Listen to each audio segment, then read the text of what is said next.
कौन ब्रह्मा का पिता है, कौन विष्णु की मां, शंकर का दादा कौन है, हमको दे बता।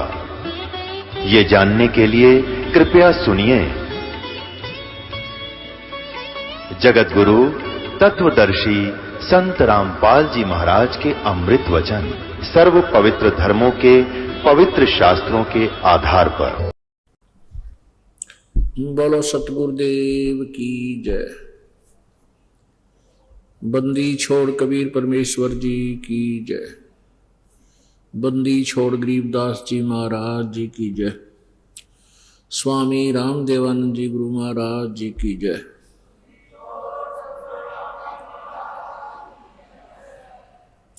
सर्व संतों की जय, सर्व भक्तों की जय, धर्मी पुरुषों की जय, श्री काशी धाम की जय, श्री छुडानी धाम की जय, श्री करोथा धाम की जय, श्री बरवाला धाम की जय। सत साहिब गरीब नमो नमो सतपुरुष को नमस्कार गुरु की नहीं। सुर नर मुनि जन साधुआ संतों सर्वस्ती नहीं। सतगुरु साहेब संत सब डंडो तुम प्रणाम। आगे पीछे मध्य हुए तिनको जा कुर्बान। नराकार निर्विषम काल जाल वैवंजनम निर्लेपम निज निर्गुणम अकल अनुबेशुंदनम। सोहम सुरति समाप्तम सकल समान नानीरतलय। उज्ज्वल हीरंबर हर दमम बेपरवा अथाह वार पार नहीं मध्यतम। ग्रीव जो सुमर सिद्ध होई गणनायक गलताना। करो अनुग्रह सोई पारस पद परवाना। आदि गणेश मनाऊं गणनायक देवन देवा।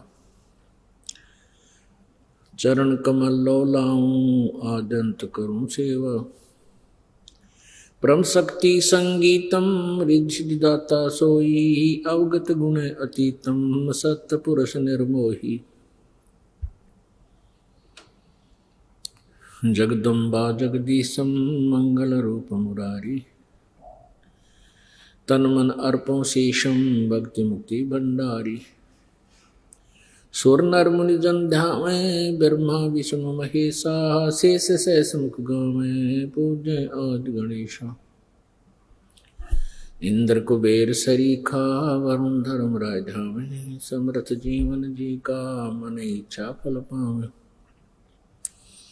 33 कोटि आधारा धावे शेष 88। उतरे बहु जल पारा कट है यम की फांसी। 33 कोटि आधारा दावे से 88। उतरे बहुजल पारा कट है यम की फांसी। कर जोरूं विनती करूं धरूं चरण पर शीश। गुरु जी राम देवानंद जी महाराज जी ने दियो नाम बख्शीश। कोटि कोटि सिजदा करूं कोटि कोटि प्रणाम। चरण कमल में राखियो मैं बंदी जाम गुलाम। कुत्ता हूँ गुरुदेव का रामपाल दास का नाम। गले प्रेम की जेवड़ी जाखे चोभा जाऊं मैं। तो करो तो बावड़ू दूर दूर करो तो जाऊं। जो राखो तो ही रहूं जो देवो सुख।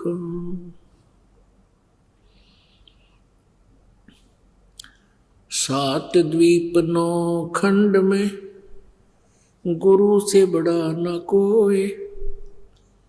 करता करे न कर सके गुरु करे सो होए। गुरु बड़े गोविंद से मन में देख विचार। हरि सुमरे वो रह गए, गुरु सुमरे हो पार। गुरु बिन माला फेरते, गुरु बिन देते दान, गुरु बिन दोनों निष्फल हैं, चाहे पूछो वेद पुराण। गर्भ योगेश्वर गुरु बिना,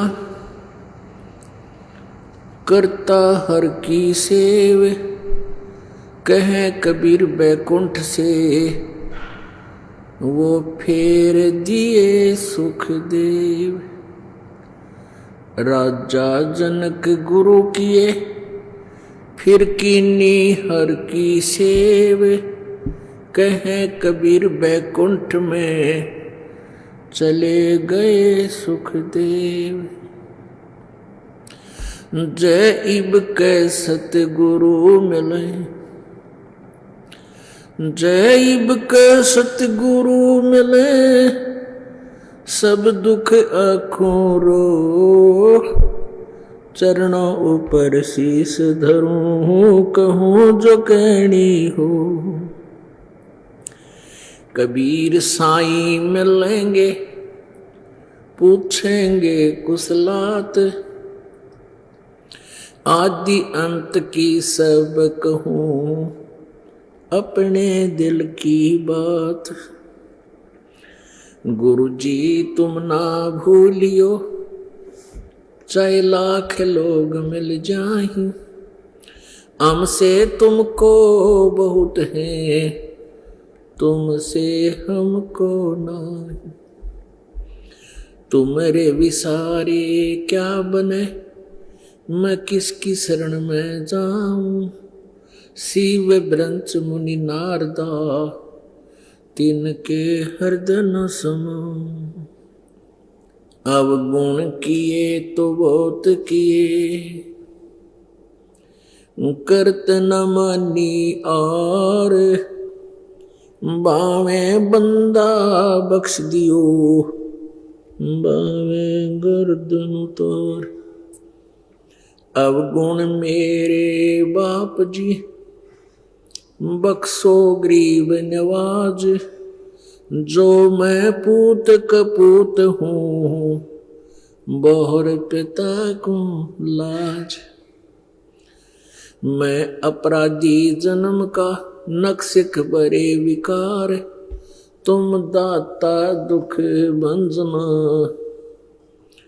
मेरी करो संभार। सूरत करो मम साइया, हम हैं भव जल माही, आप ही बह जावांगे जो, तुम न पकड़ोगे बाँ। हे बंदी छोड़ दयाल जी, तुम तक हमारी दौड़े, जैसे कागज जहाज का, अब सोजत और न ठोरे। परम पिता परमात्मा पूर्ण ब्रह्म सर्वसृष्टि रचनहार कबीर देव कबीर साहब परम अक्षर ब्रह्म, ये वही परमात्मा है जो बनारस के अंदर सन 1398 ईस्वी में प्रगट हुए, सतलोक से चलकर आए और एक शिशु रूप धारण करके काशी शहर के लहर तारा नामक तालाब के अंदर विकसित कमल के फूल के ऊपर वो परमात्मा विराजमान हुए। लीला करते हुए जो बड़े हुए, जुलाहे के नाम से प्रसिद्ध हुए, क्योंकि नीरू और नीमा नाम के एक जुलाहा दंपति जो निसंतान था परमात्मा को, शिशु रूपधारी परमात्मा को अपने घर ले गए थे। लीला में शरीर से जब परमात्मा बड़े हुए जुलाहे का कार्य करते थे, जिस कारण से वो कबीर जुलाहा नाम से प्रसिद्ध हुए। साथ में सुप्रसिद्ध कवियों में से भी एक सुप्रसिद्ध कवि भी वो प्रसिद्ध हुए, लेकिन वो परमात्मा थे। अपनी महिमा आप ही बताने के लिए इस काल के लोक में आए थे। इस ब्रह्म ने, इसे ब्रह्म कहो, ज्योति निरंजन काल कहो, इसको क्षर पुरुष कहो, क्षर ब्रह्म कहो, ये 21 ब्रह्मांड का स्वामी है। ये हम सभी को यहाँ मिसगाइड करके रखे हुए है। इसने हमें अपने पिता का ज्ञान नहीं होने दिया। हमारा कौन परमात्मा है, हमारा उद्देश्य यहाँ पर क्या है, हम विवश होकर के इतना ही जान सके कि ये जन्मना और मरना यहाँ का अटल विधान है, और संतानों उत्पत्ति करना, उनकी परवरिश कर देना, विवाह ब्याह कर देना, उसके बाद हमारी मृत्यु हो जाए, कोई दिक्कत नहीं, हमारा कार्य पूरा हुआ। लेकिन परमात्मा ने आके हमें बताया कि जो कार्य तुमने मनुष्य जीवन से करना था वो तो प्रारंभ भी नहीं कर पाए और जीवन व्यर्थ हो गया। परमात्मा क्या बताते थे? वो परमेश्वर आकर ही यथार्थ ज्ञान बताते हैं, अपनी महिमा आप ही सुनाते हैं, आप ही वो भक्त बनते हैं, आप ही वो दास बनते हैं, स्वयं ही वो एक तत्वदर्शी संत की भूमिका करते हैं, और अनजान लोग उनको कवि नाम से भी जानने लग जाते हैं, क्योंकि वो परमात्मा अपनी महिमा लोकोक्तियों के माध्यम से, शब्दावलियों के माध्यम से, कविताओं के माध्यम से बोल बोल के सुनाता है। कारण क्या है कि हमारे अंदर एक विषय है कान का, हमारे अंदर एक विषय है शब्द का, शब्द सुनने का, और इस विषय के कारण भी हम प्रभावित होते हैं। तो परमात्मा ने इन लोकोक्तियों के माध्यम से, शब्दावलियों के माध्यम से, यानी पद्य भाग के माध्यम से, इसलिए भी अनिवार्य समझा अपने महिमा को गाना सुनाना कि कान के विषय के कारण भी ये कुछ देर मेरे द्वारा सुनाए गए ज्ञान को सुन लेंगे। परमात्मा की बहुत सुरीली आवाज़ थी। कहीं भी खड़े हो जाते थे बाजार में, गांव के किसी कोने पर, किसी गली में, और वहाँ अपने आप अपनी महिमा की वाणी अपने बच्चों को आप ही सुनाने लग जाते थे। एक तारा भी ले लेते थे कभी कोई, तंबूरा बोलते हैं उसको, तो उसको परमात्मा जब कहीं आवाज़ लगा रहे होते थे मीठी मीठी आवाज़ में, पुण्यात्माएं परमात्मा की सुरीली आवाज़ को सुनकर गाने सुनने के उद्देश्य से वहां आकर इकट्ठे हो जाते थे। पुण्यात्माओं, ये परमात्मा की अमर वाणी वो वाणी है जो हमारे करोड़ों पापों का नाश कर देती है। कुछ इस टाइप के पाप हैं हमारे जो परमात्मा की इस वाणी से ही नष्ट होते हैं। कुछ ऐसे पाप कर्म हैं जो परमात्मा के मंत्र से जो जाप दिया जाता है उससे ही नाश होते हैं। परमात्मा की वाणी के सुनने मात्र से भी बहुत से पाप समाप्त होते हैं। और जैसे किसी व्यक्ति को ज़्यादा बुखार हो या कोई ज़्यादा, तो उसको पहले ट्रीटमेंट से, थोड़ा बहुत जो ट्रीटमेंट दिया जाता है उससे कुछ राहत मिलनी शुरू हो जाती है। जैसे ज़्यादा किसी का जबर हो गया है तो उसको ठंडे पानी की बर्फ से भी उसकी पट्टियाँ रख करके उसको नॉर्मल किया जाता है। तो समझ लिए कि परमात्मा की जो अमर वाणी है ये हमारे उस बुखार के लिए पट्टी हैं, बर्फ की ठंडे पट्टियाँ हैं जो काफ़ी राहत प्रदान कर देती हैं। आपने कथा सुनी है कि भगवान शिव जी पार्वती जी को, अपनी पत्नी को अमर कथा सुना रहा था। उसने एक, जहां आजकल अमरनाथ बना हुआ है, वहां पर एक सूखा तरवर था, टरी था,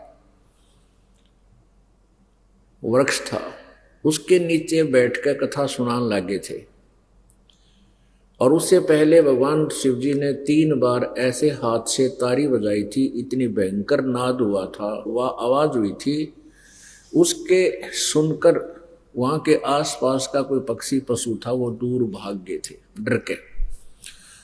उसका उद्देश्य यही था कि इस अमरवाणी का असर किसी निकम्मी आत्मा पर ना हो जाए, ताकि वो कोई गड़बड़ कर दे। तो ऐसे इन मंत्रों को गुप्त भी रखा जाता है। तो जब पार्वती जी को मंत्र सुना रहे थे तो उसके अंदर एक वृक्ष के अंदर एक होलो प्लेस था, जिसको खोगर बोलते हैं, खाली स्थान सा होता है सूखे वृक्षों में। उसमें एक तोते, मादा तोते ने अंडे उत्पन्न कर रखे थे, और जो स्वस्थ अंडे थे वो उस तारी के बजने मात्र से सब अंडों में से बच्चे निकलकर बनकर बाहर चले गए, उड़ गए। एक गंदा अंडा पड़ा था, वो उस तारी से स्वस्थ नहीं हुआ, और उसमें एक संस्कारवश एक आत्मा उसमें चिपकी हुई थी।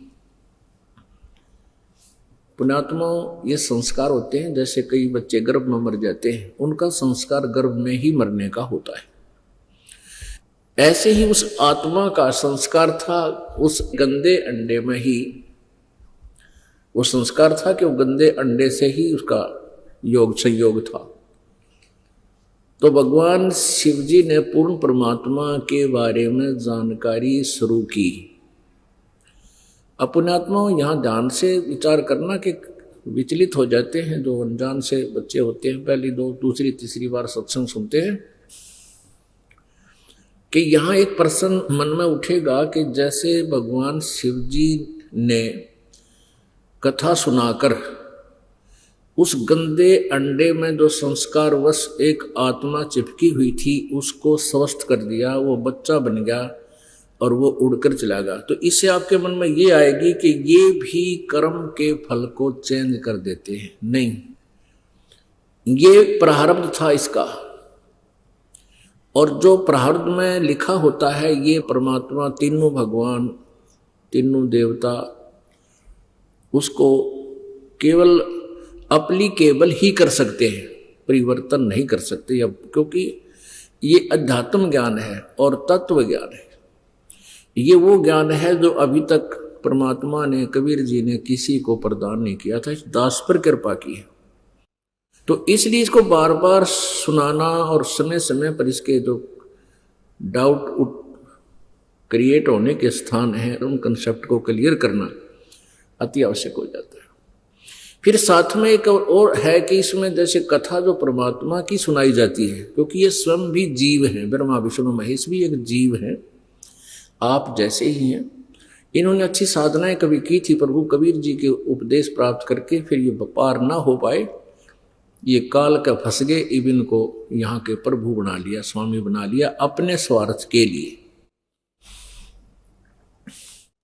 ये भी ध्यान रखना कि ये कथाएं जो सुनाई जाती हैं ये भी परमात्मा की ही महिमा गाते हैं, लेकिन दुर्भाग्य इनका ये है कि इनको उस परमेश्वर के पाने का, वहां सतलोक जाने का वो मंत्र प्राप्त नहीं हो पाया, क्योंकि मंत्र भी परम संत से लेकर ही कार्य करता है।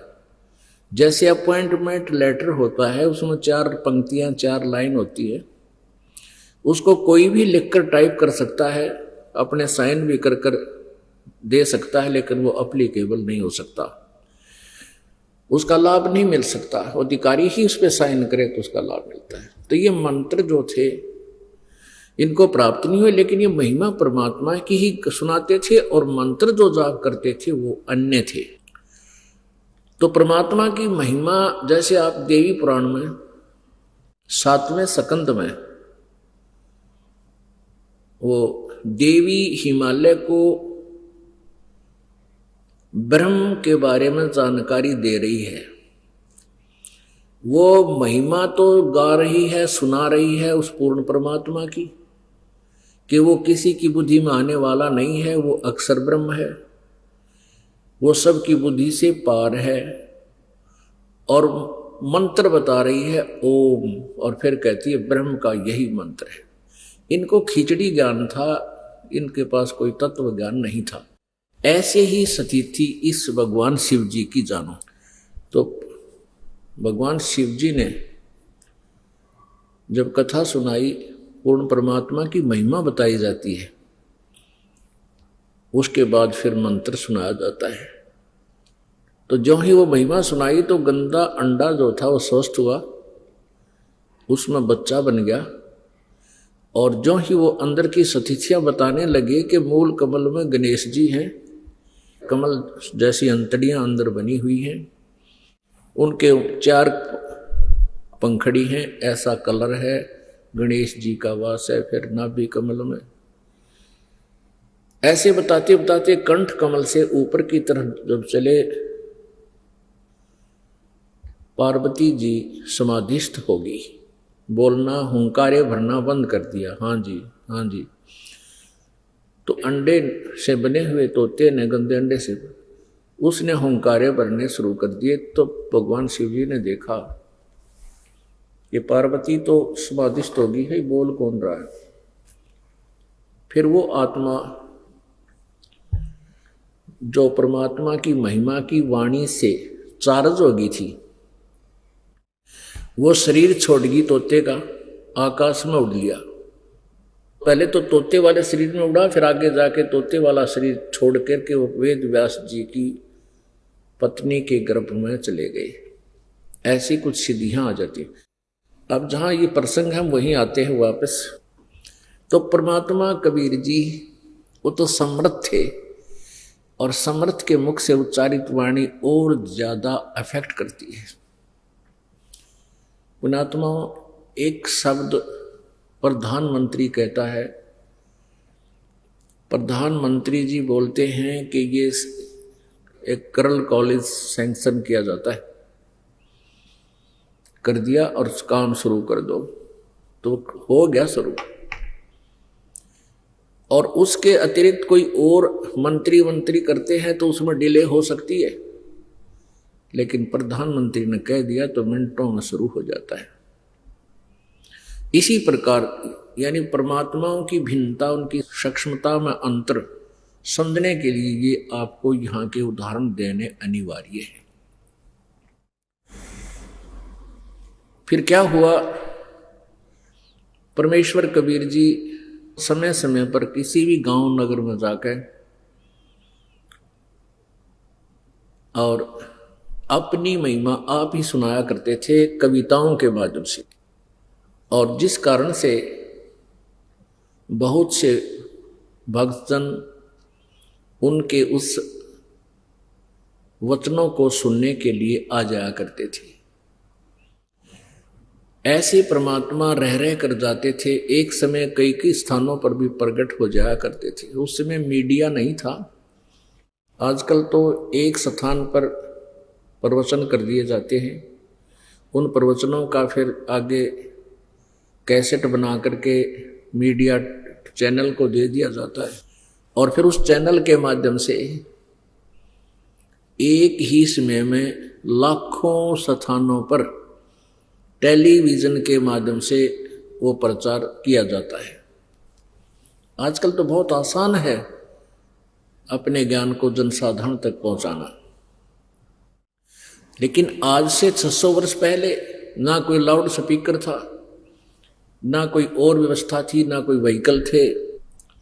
तो परमात्मा ने स्वयं ही मीडिया का कार्य किया।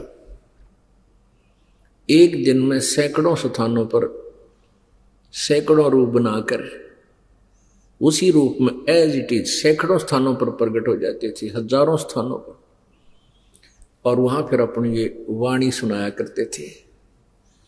जो पुण्यभागी प्राणी उनकी उन वाणी को सुनता था, उनके पाप नॉर्मल हो जाते थे। समझो जैसे तेज बुखार पर बर्फ के जल की पट्टी कर दी हो। और फिर धीरे धीरे जब वो पाप उनके कुछ अक्षीण हो जाते थे, रुचि बढ़ती थी भगवान की। तुलसी पिछले पाप से हरि चर्चा न भावे, जैसे जबर के बेग से भाई भूख बेदा हो जावे। कबीर परमेश्वर जी भी कहते हैं, कबीर पिछले पाप से हरि चर्चा ना सुआवे, या ऊंघ के उठ चले ना और बात चलावे। तो ऐसे जो कर्महीन पापों से ज्यादा ग्रस्त होते हैं वो प्राणी, वो परमात्मा की चर्चा नहीं सुन पाते, उनको वो अच्छी नहीं लगती। जैसे तेज बुखार हो जाने से प्रतिदिन खाने वाला आहार भी अच्छा नहीं लगता, कड़वा लगने लग जाता है। उस बुखार ने शरीर की व्यवस्था को इतना कंडम कर दिया कि उसको स्वादिष्ट वस्तु भी अब कड़वी महसूस हो रही है। उसका ट्रीटमेंट क्या है कि न चाहते हुए भी सत्संग, परमात्मा के वचन अवश्य सुनने चाहिए। जैसे कड़वी कुनीन होती है, टैबलेट जीभ पर रखी भी नहीं जा सकती, और वो भी न चाहते हुए, कड़वी लगते हुए भी उसको खाना पड़ता है, पानी के साथ गिटकना पड़ता है, फिर वो उस बुखार को नरम करती है। और जब बुखार उतर जाता है, सूखी रोटियां भी स्वादिष्ट लगती हैं। और पहले काजू, किस्म, सेब, संतरे भी कड़वे लग रहे थे। पुण्यात्मा इसी प्रकार या परमात्मा की चर्चा मनुखादाक है, और जिनके पाप ज्यादा है उनको ये कुनीन की तरह कड़वी लगती है। इसका ट्रीटमेंट यही है, इसका विकल्प यही है, समाधान भी यही है कि न चाहते हुए भी सत्संग में सुनता ही रहे, चाहे मन कितनी बकवाद करे। फिर कुछ दिनों के बाद देखना आपकी कितनी रुचि होगी, वो बुखार कम हो जाएगा, आत्मा जागेगी, और फिर इसको डट कर भूख लगेगी। जब तो हम पड़ोस में भी कहीं सत्संग हो नहीं जा पाते थे, चले गए 10 मिनट में उठकर आ जाते थे, और अब 200-200, 400-400 किलोमीटर जाकर भी ये सत्संग रूपी आहार आपको करना पड़ेगा, इतनी भूख जगेगी आपकी आत्मा। तो परमात्मा इसी दृष्टिकोण से पहले अपने शब्दावलियों के माध्यम से सुनाया करते थे, लोकोक्तियों के माध्यम से सुनाया करते थे, और जिस कारण से वह प्रसिद्ध कवि भी प्रसिद्ध हो जाते थे। लेकिन वो थे भगवान, वो परम पिता थे, परमेश्वर थे, सर्व सृष्टि रचनहार थे, वो कुल मालिक थे भी, हैं भी, और आगे भी रहेंगे। अपनात्मा यू कहने मात्र से यह बात नहीं बनती, क्योंकि सभी, जैसे कोई श्री कृष्ण जी विष्णु जी का पुजारी है, वो कहता विष्णु ही फाइनल गॉड। कोई भगवान शिव जी की पूजा करता है, वही उसको सर्वेश्वर और महेश्वर की संज्ञा दे करके, उपमा दे करके उसी को फाइनल गॉड बताता है। कोई दुर्गा की पूजा करता है तो दुर्गा को फाइनल गॉड बताता है। कोई ब्रह्म तक परिचित है, ब्रह्म को अंतिम भगवान मानकर उसकी पूजा में लीन है, लगा है। और हम जिस गॉड की बात करते हैं वो अभी तक आपकी पिक्चर में कभी आया ही नहीं। अब उस गॉड को गॉड सिद्ध करना वेरी डिफिकल्ट काम हो गया।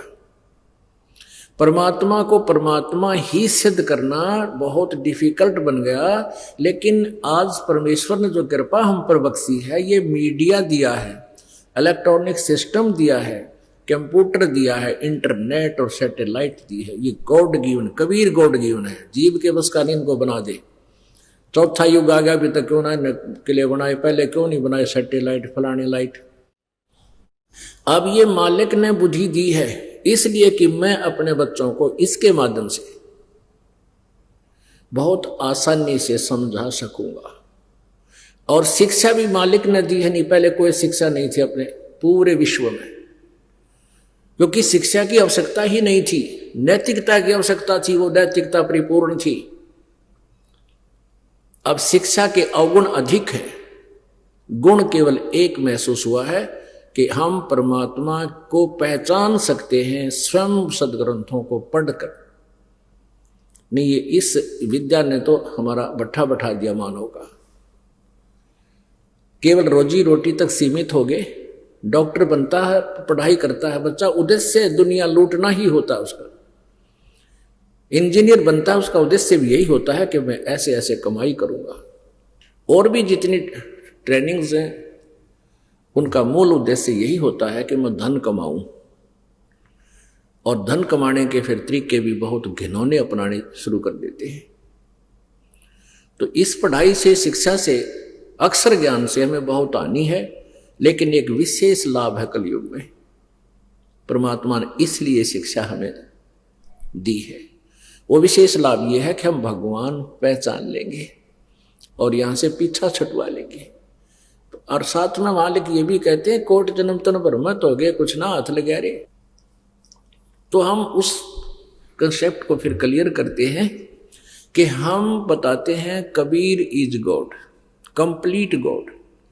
कबीर जी पूर्ण परमात्मा है। कौन से कबीर जी? जो बनारस में जुलाहे की भूमिका करने आए थे और शिशु रूप धारण किया था। उस समय उन्होंने जो लीला की थी, और वो वेदों में लाखों वर्ष पहले लिखी हुई थी कि भगवान परमात्मा, वो परम अक्षर ब्रह्म जब पृथ्वी पर आता है, किस उद्देश्य से? अपनी प्यारी आत्माओं को, अपनी श्रेष्ठ दृढ़ भक्तों को अपना ज्ञान देने के लिए, यथार्थ ज्ञान भक्ति मार्ग का समझाने के उद्देश्य से परमात्मा को यहां आना पड़ता है। पुण्यात्माओं विचार कर लेना, ये तत्व ज्ञान कितना कंपलसरी है, कितना इंपॉर्टेंट है, जिसके लिए परमात्मा ने आना पड़ा। यह उपलब्ध नहीं था। कबीर परमेश्वर कहते हैं, सो हम शब्द हम जग में लाए, सार शब्द हमने गुप्त छुपाए। तो विशेष मंत्र था, वो भी परमात्मा स्वयं ही लेकर आए। यहां ओम से ऊपर कोई मंत्र नहीं था। परमात्मा अपनी वाणी में प्रत्येक युग में लाते रहे, लेकिन इन अज्ञानी ऋषि महर्षियों ने परमेश्वर के उस सूक्ष्म वेद को स्वीकार न तो किया और न ही पब्लिक को करने दिया। तो क्योंकि उस समय जनता अशिक्षित होती थी, केवल एक वर्ग ही अक्षर ज्ञान प्राप्त करने का अधिकारी होता था, जिसको ऋषि महर्षि ब्राह्मण कहा करते थे। और जिस कारण से अभी तक ये अविद्या छाई रही। इन अनाड़ियों ने, अज्ञानी ऋषि महर्षियों ने जिसको भी भगवान बता दिया, हम उसी को भगवान मानकर पूजने लगे। अब कोई गधी को गाय बता दे, जिसने कभी गाय देखा ना हो, तो गधी बांध के बैठ जाएगा। तो उसे मिलना क्या है? अंडरस्टूड है। ऐसे ही हमें जो परमात्मा चाहिए था, उसके स्थान पर हमारे को ये और ही पत्थर भगवान बता दिए। तो पुण्यात्माओं, अब हमने यही निर्णय करना है कि कौन गॉड है, कौन है वो परमात्मा जिससे हमारा पूर्ण मोक्ष हो सकता है। उसके लिए हमने उन सदग्रंथों का सहयोग सहारा लेना पड़ेगा जिनको हम एथेंटिक मानते रहे हैं, और जिनको वो नकली गुरु ऋषि महर्षि भी सत्य ज्ञान युक्त बताते रहे कि वेद, पुराण और गीता ये सत्य शास्त्र है। तो आज हम उन्हीं सत्य शास्त्रों को स्वयं पढ़ेंगे। वो शास्त्र तो बताते थे सत्य है, लेकिन ज्ञान उनसे आउट बताते थे, उन सिलेबस से बाहर बताते थे। तो उन दंत कथाओं को जो उनके द्वारा लोक वेद सुनाया गया, उसको हमने रट लिया, और उस लोक वेद के आधार से हमने श्री ब्रह्मा जी, विष्णु जी, शिव जी को भगवान कंप्लीट गॉड मान लिया, और इन्हीं की पूजा करते रहे, और कोई लाभ हमें प्राप्त नहीं हो पाया। जिस कारण से हम नैतिकता से भी गिर गए। अपने रोजी रोटी के लिए, धन कमाने के लिए दूसरों को ठगने लगे, मिलावट करने लगे, झूठ बोलने लगे, अपने कर्म बिगाड़ने लगे, चोरी करने लगे, और पता नहीं क्या जुल्म हम करने लगे। भगवान का डर रहा नहीं, भगवान से लाभ मिला नहीं। अब जिससे लाभ नहीं मिलेगा, फिर उससे अपने आप ही इंसान जीव दूर हो जाएगा। जैसे गाय का बच्चा या भैंस का बच्चा होता है, जब वो दूध अपनी माँ का चूंग रहा होता है, पी रहा होता है, तो उसको क्या करता है भैंस का मालिक, उसके वो थन सतन छुड़वा देता है और वो फिर भाग भाग कर उसी तरफ जाता है, तो उसके मुख में उंगली दे देता है 2-3,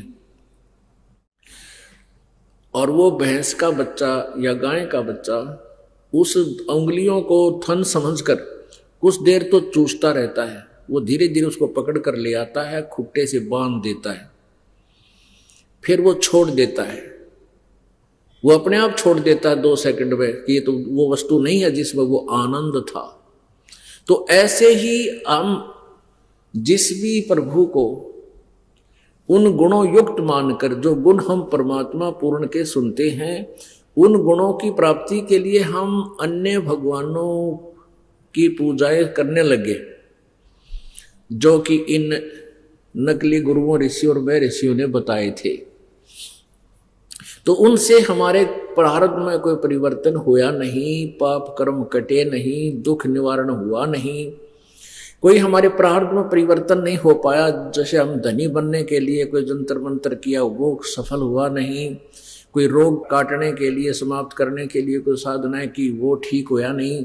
तो हम परमात्मा से उल्टे हटकर हम फिर अन्य तरीके अपनाने लगे। सेठ धनी होने के लिए ये विद्या बन गई।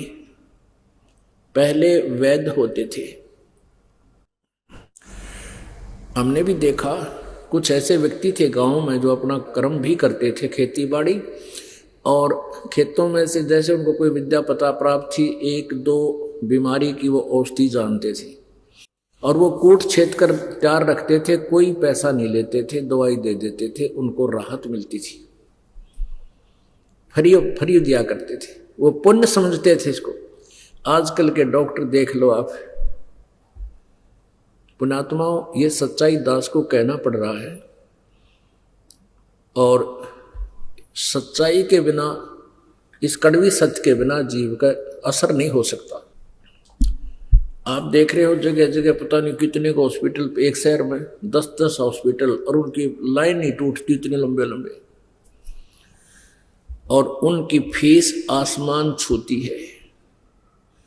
अगर वो एडमिट कर लें तो 10-20 हजार रुपये तक कम पीछा नहीं छोड़ देते, 2 दिन एडमिट कर लेते हैं।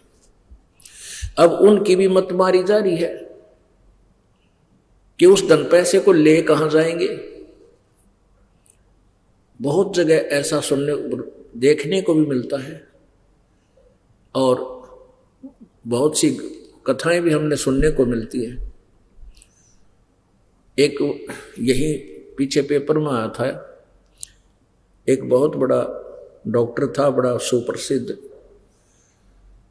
और उसकी दुकान बहुत अच्छी चल रही थी, अच्छी खासा फीस, क्यों जिसकी घनी फीस वो बढ़िया डॉक्टर। आजकल एक नियम बन गया, वो अपने लड़के को एडमिट किसी यूनिवर्सिटी में कोई दाखिल कराने के लिए जा रहे थे, प्रवेश दिलाने के लिए। उसकी पत्नी, वो और वो पुत्र कार में जा रहे थे, एक बस से टकराकर या ट्रक से, जैसा भी, वो तीनों के तीनों दुर्घटना से मृत्यु को प्राप्त हो गए।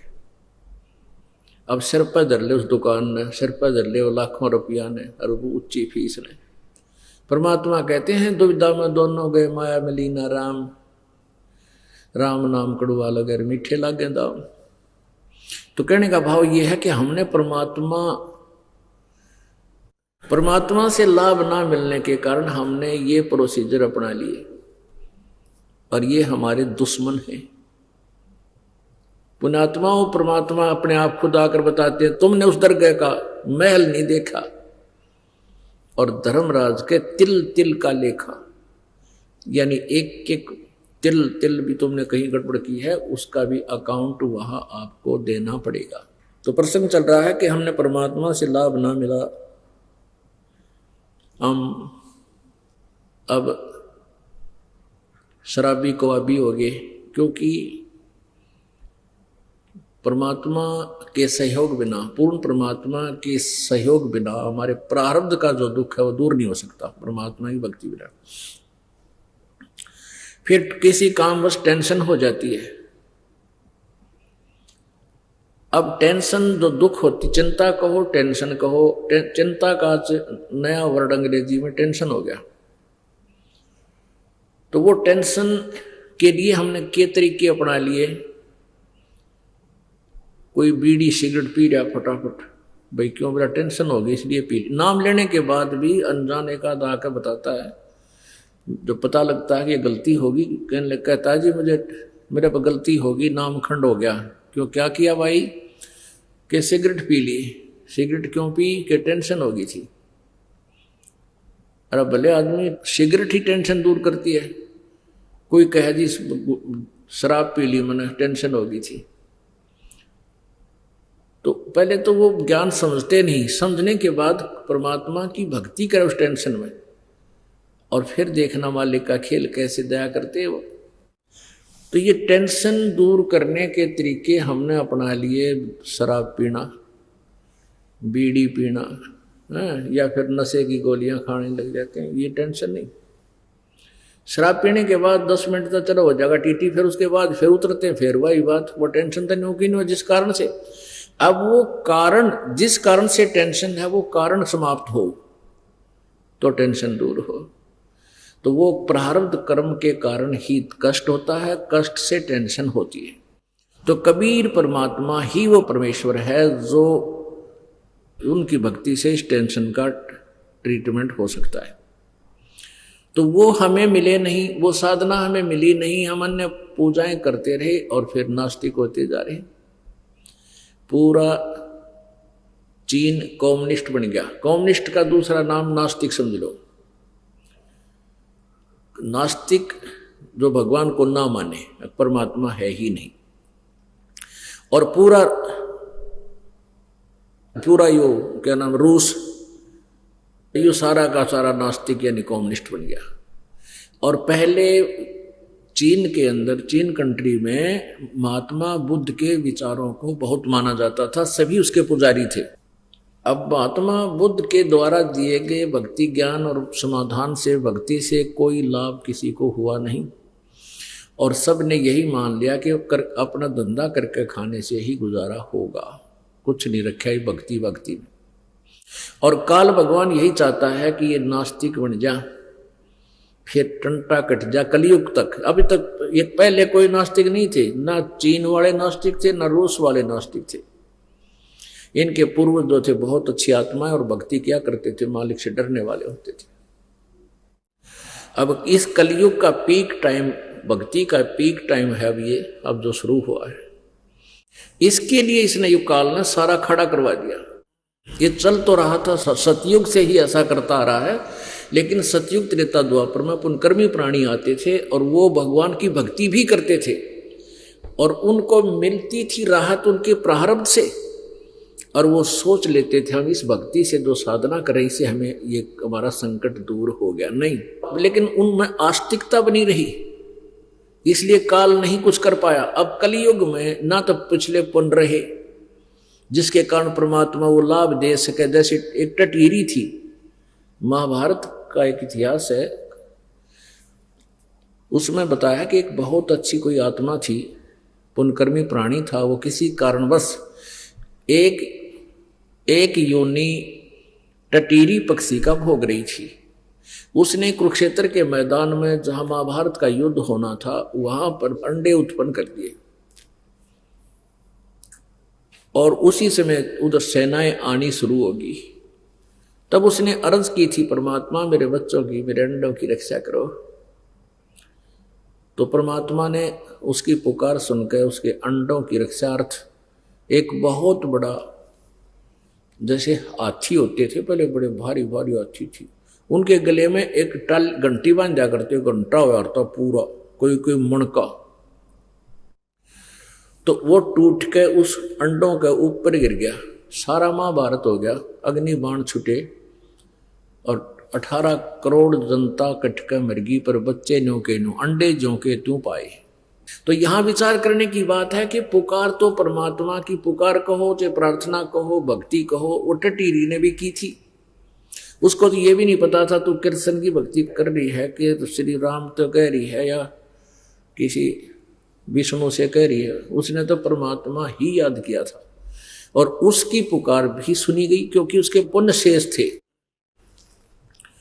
तो ऐसे ही पहले लाभ होता रहा, उनके पिछले पुण्यों से होता रहा और वो सोचते रहे कि हमें इन साधनाओं से ही होता है। अब वो विवाद कंडम होली कि पिछले पुण्य रहे नहीं, अब नरी तो बीमारियां आ गई और नरी टेंशन होगी, क्योंकि और प्रार्थना भी करते हैं, पूजाएं भी करते हैं, दुर्गति ज्यों की तो इसलिए ये नास्तिक होने के कागार पर यह जनता आ गई। नास्तिक होने के कागार पर खड़ी थी, मालिक ने आके हमें फिर संभाल लिया। अपने आत्माओं जैसे ईसा मसीह जी थे, अब वो आए, उनके साथ लोगों ने कैसा जुल्म किया, इन दुष्ट आत्माओं ने, नकली इन गुरुओं ने कैसा जुल्म करवा दिया, उनको कर्स करवा दिया। उनकी मौत देखते कलेजा मुंह को आता है। अब आम आदमी जो उनके साथ था उस समय तो भी उनसे दूर हो गया कि ये आप पे ऐसी बुरी मौत मर रहे हैं। हाथों में मेख गाड़ दी की लंबे लंबे 6-6 इंच के 8-8 इंच के, और पैरों में गाड़ दी, अन्यों लटका दिए। जब तक मरे नहीं तड़प तड़प के, तब तक वो ऐसे ही लटकते रहे। अब परमात्मा ने कृपा बख्शी, उसके बाद ईसा मसीह के रूप में परमेश्वर कई जगह पर प्रकट हुए और उनकी आस्था बनाए रखी ताकि भक्ति बनी रहे। तो यही कारण है कि आज करोड़ों अरबों व्यक्ति आज मालिक की चाह में अभी भटक रहे हैं। ये तो काल ने चाहा था कि नास्तिक हो जाए उसी समय से, और कोई भगवान को चाहे नहीं कि देखो ये के बड़ी मौत मर गया, ये भगवान का बच्चा कहलाता था।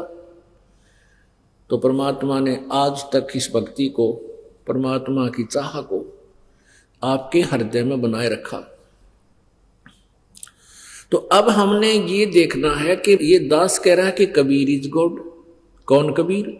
जो बनारस में सतलोक से चलकर आए थे, बनारस यानी काशी शहर में कमल के फूल पर आकर एक शिशु रूप धारण किया था लहर तारा तालाब में, और फिर वो वहां से नीरू नीमा उनको उठा ले गए थे। और जब परमात्मा सतलोक से आते हैं, शिशु रूप धारण करते हैं और फिर लीला में शरीर बड़े होते हैं, तो वो सारी क्या क्या क्रियाएं करते हैं वो वेदों में लिखी है। और इन वेदों को हम नहीं समझ सके थे पहले, क्योंकि हमारे पूर्वज अशिक्षित थे, अक्षर ज्ञान नहीं था। और जिनको अक्षर ज्ञान था, संस्कृत भाषा आती थी, वो अज्ञानी थे, उनको तत्व ज्ञान नहीं था, जिस कारण से उन्होंने अपने सदग्रंथों को ठीक से नहीं जाना, नहीं समझा। एक तो आज प्रसंग ये चल रहा है कि जैसे परमात्मा की जो वाणी है, इससे भी आपके बहुत से पाप समाप्त होते हैं, नरम होते हैं। तो ये परमात्मा का जो सत्संग महिमा सुनाई जाती है, इससे भी आपके ऊपर बहुत प्रभाव बनता है। इससे भी आपके पाप बहुत, कुछ ऐसे कर्म हैं पाप जो इस वाणी के सत्संग के सुनने से ही वो नॉर्मल होते हैं। अब जैसे बर्फ की पट्टी कर दी जाती है, उसके बाद इंजेक्शन लगाने का कार्य शुरू होता है, वैसे डॉक्टर इंजेक्शन लावक होना जब तक टेम्परेचर कुछ नॉर्मल ना हो जाए। तो इसलिए पहले ही सत्संग के माध्यम से आपका टेम्परेचर डाउन किया जाता है, फिर आपको उपदेश मंत्र दिया जाता है, जो इंजेक्शन टेबलेट्स हैं, जो फिर इस पाप के जो कर्मों को सदा के लिए समाप्त कर देंगे, इस जन्म मरण के रोग को, उसके लिए ये प्रयत्न है। अब आपको ये दिखाते हैं कि परमात्मा 600 वर्ष पहले एक बालक रूप धारण करके बनारस में प्रकट हुए थे, लहर तारा तालाब में कमल के फूल पर। वहां से नीरू नीमा नामक एक दुल्हा दंपत्ति उठा ले गए। ये पहले हिंदू थे, नीरू और नीमा। गौरी शंकर और सरस्वती इनका नाम था। गौरी शंकर पुरुष का, सरस्वती इसकी पत्नी थी। मुसलमानों ने अपनी टैक्स से इनको जबरदस्ती मुसलमान बना दिया था। इनका नाम भी बदल दिया था, नूर अली रख दिया गौरी शंकर का, और नियामत रख दिया नीमा का। उसका सरस्वती का। तो फिर ये नीरू और नीमा नाम से प्रसिद्ध हुए। जब परमात्मा 25 दिन के हो गए, कबीर देव जी जब 25 दिन के हो गए और 25 दिन तक कुछ भी आहार नहीं किया, ना दूध पान किया ना जल पान किया, और तो करना ही क्या था 25 दिन के बालक ने, और स्वस्थ ज्यों के त्यों। लेकिन नीमा जो मुंह बोली मां थी वो और बहुत चिंतित होगी, विलाप करने लगी, रोने लगी बुरी तरह। और जब ये हिंदू थे, शंकर भगवान जी के कट्टर पुजारी थे, आज भी भगवान की चाह उनके हृदय से कम नहीं हुई थी, भगवान शिव जी की चाह दो थी। तो नीमा रो रो कर कह रही थी, हे भगवान शिव जी, हे शिव भगवान, हे शंकर भगवान, पहले तो हम नहीं संतान थे, हमारे कोई संतान नहीं थी, आपने कृपा बख्शी कमल के फूल पर, और वहां आकर के आपने कमल के फूल से हमें एक बालक दिया, और आज ये कुछ आहार नहीं कर रहा है, हे भगवान यूं मरेगा और साथ मैं मरूंगी, क्योंकि इस बालक बिना मैं जीवित नहीं रह सकती। बहुत बुरी तरह विलाप कर रही थी। तो भगवान शिव जी शिवलोक से चलकर आए, एक साधु संत का रूप धारण किया। उसने पूछा, माई क्यों रो रही है, क्या बात है बेटी? नीमा ने अपनी सारी कथा बताई कि प्रभु पहले तो हमारा कोई बालक नहीं था, मेरे भगवान शंकर जी ने मेरी पुकार सुनी, एक कमल के फूल पर बच्चा मिला, और ये कुछ आहार नहीं कर रहा, 25 दिन हो गए, ये मृत्यु को प्राप्त होगा, और इस बच्चे के मरते ही मैं भी अपना आत्महत्या करूंगी, मैं जी नहीं सकती। तब भगवान शिव जी ने कहा कि बच्चा लाओ कहाँ है। अब वो नीमा लाई उठा करके और भगवान शिव जी के चरणों में डालना चाहा। अब वो बच्चा चरणों में ना जाकर के आकाश में यानी ऊपर को उठा, और जिस भगवान शिव जी के मुंह के यानी मुंह के पैरेलल आकर के आकाश में स्थिर हो गया, हवा में। अब नीमा देख रही है कि ये क्या हो गया, बच्चे के आकाश में डट गया। तो वो सोच रही थी साधु संत जो है बड़ा करामाती है, और इसका एक करिश्मा है, ये बालक आकाश में रोक दिया, ये अवश्य मेरे बालक का कुछ समाधान करेगा। शिव जी ने ऐसे किया, बच्चे को जैसे हाथ में लेते हैं गोद में, तो परमात्मा वहां से आकर उनके हाथों में आ गए। तब कबीर परमेश्वर 25 दिन के बालक ने कहा कि शिव जी इनसे कहो कि कुंवारी गाय लावे, और कुंवारी गाय पर आप उस पर आशीर्वाद दे देना, वह दूध देवेगी और मैं वो दूध पीऊंगा। तो 7 बार ऐसी चर्चा हुई इनके आपस में। फिर नीमा को बता दिया, माई ये बेटा मरे को नहीं, ये मरने वाला नहीं है। तो नीमा ने कहा कि महात्मा जी, आपकी इस सुख की सांत्वना से मेरा समाधान नहीं हो सकता, मेरा तो दिल जब डटेगा तो ये दूध पी लेगा बालक। तो भगवान शिव जी ने कहा कि आप एक कुंवारी गाय मंगाओ और एक कोरा बर्तन कुमार के घर से मटका लाओ।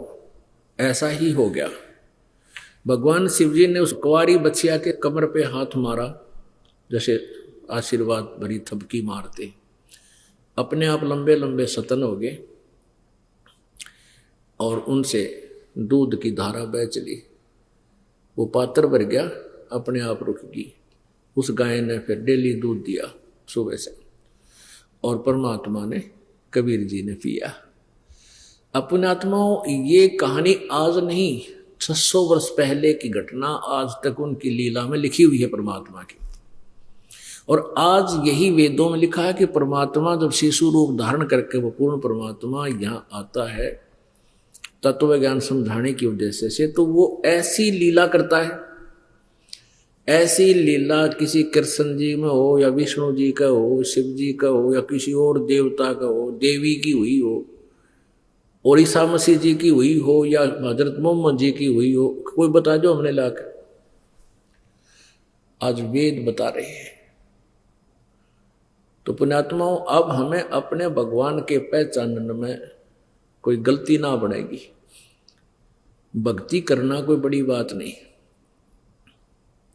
साधना करना बहुत ही आसान है। परमात्मा पाना सबसे सिंपल वे है, सबसे साधारण तरीका है, सबसे बगैर मेहनत के होता है। जैसे हम पेट के लिए कितना प्रयत्न करते हैं, एक रोटी बनाते हैं, खाना बनाने के लिए बहनों ने कैसा जुगाड़ करना पड़ता है कि भगत तो कमाएंगे खेता में या मजदूरी दुकान पर नौकरी का, फिर 2 पैसे इकट्ठे करके रोटी की व्यवस्था करेंगे, आटा लाएंगे, फिर बर्तन, तवा, परात, चमटा, पलटा, कड़छी, फिर गैस और चूल्हा, सब्जी च नमक, मिर्च, मसाला, हल्दी आदि आइटम भी याद भी ना हो मेरा, इतनी इकट्ठी करनी पड़े।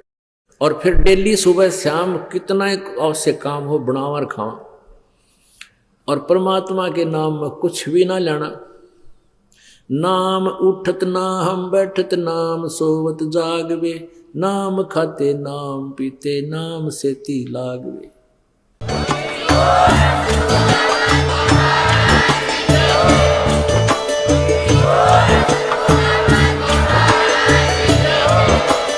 आप सुन रहे थे जगत गुरु तत्वदर्शी संत रामपाल जी महाराज जी के मंगल प्रवचन। अधिक जानकारी के लिए विजिट कीजिए हमारी वेबसाइट www.jagatgururampalji.org। संत रामपाल जी महाराज जी के शुभ आशीर्वाद से पूरे विश्व भर में 500 से भी ज्यादा नाम दीक्षा केंद्र हैं, जिन पर संत रामपाल जी महाराज जी द्वारा ऑनलाइन निःशुल्क नाम दीक्षा दी जा रही है। अपने नजदीकी नाम दीक्षा केंद्र का पता करने के लिए संपर्क करें 8222880541।